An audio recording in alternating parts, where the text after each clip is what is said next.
Hi everyone, I just wanted to talk to you about the squat technique, something I should have maybe discussed before, but because there are a number of squats as part of the daily challenge, or you're maybe walking up 2 flights of stairs. But here I think what's important is, in order to prevent injury, is to ensure that there's always high quality of movement. So what's going to vary a lot in terms of the squat and what's going to have a big impact in terms of the quality of the squat is being aware of two things. The first one is your hip length, because that's going to have an impact in terms of how much you're going to be leaning forward versus how able you are to keep your torso upright. And the other limiting factor is, of course, the ankle mobility. And maybe the third factor is also the hip mobility, but this is not one that we're going to address in this video. So how to figure out whether you're doing a good quality squat? I think the first thing that you can do is doing a 10 seconds rep.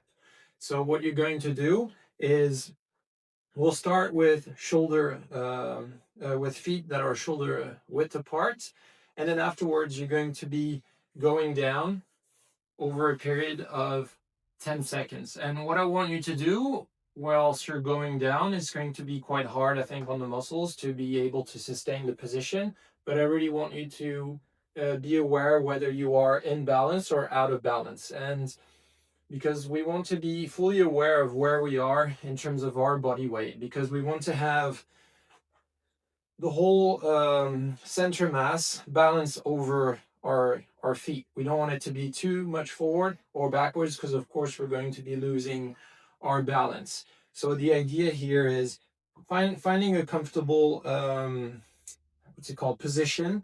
And for me, because my hip length relative to the rest of my leg is quite high, I will tend to do body weight squat, or just squatting even with a barbell, with the hip quite wide, opening up, and the feet are quite in neutral position. But again, depending on your body weight, what you want to be doing is playing around with how you position your feet, and likewise how wide you want your feet to be. So again, I'm going to be taking a position where I feel quite comfortable, which is about shoulder width apart, and then I'm going to be coming down, and as you can see, I might be adjusting down, down, down until I'm fully in the bottom of the squat position, and then again going up.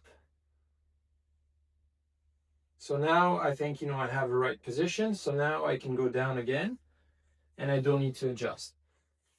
And this is something, because of the volume that we're introducing in terms of squats, is very important to prevent injury. So you're always doing the movement correctly. Now, the other thing that's going to be interesting for you to do is to assess your ankle mobility. How mobile is your ankle? And to assess that, you're going to be taking your hand with a fist plus the thumb, and then get your foot in terms of this distance from the wall.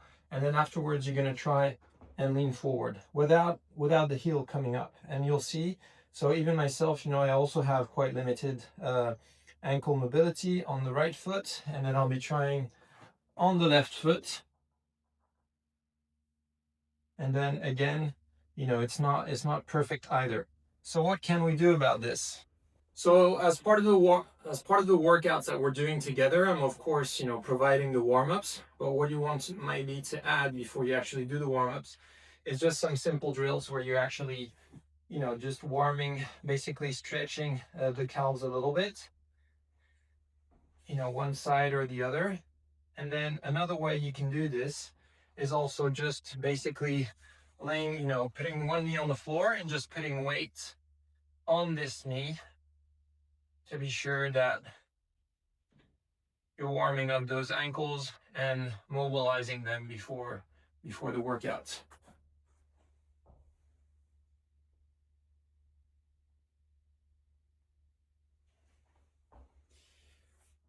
Okay, so that's it for today in terms of squat techniques. I will also be talking more about hip strength, because I think that's something that we're losing a lot from being sat all day at the desk.